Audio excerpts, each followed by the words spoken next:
Hey guys, in this video, I'll guide you on how to download and install CapCut.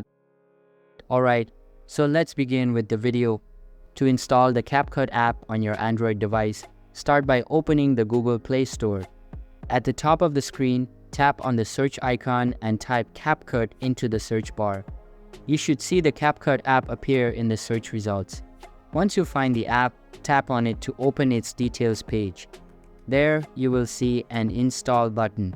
Tap on Install to begin downloading the app. The download and installation process may take a few minutes, depending on your internet connection speed. After the installation is complete, you can open CapCut directly from the Play Store by tapping on the Open button.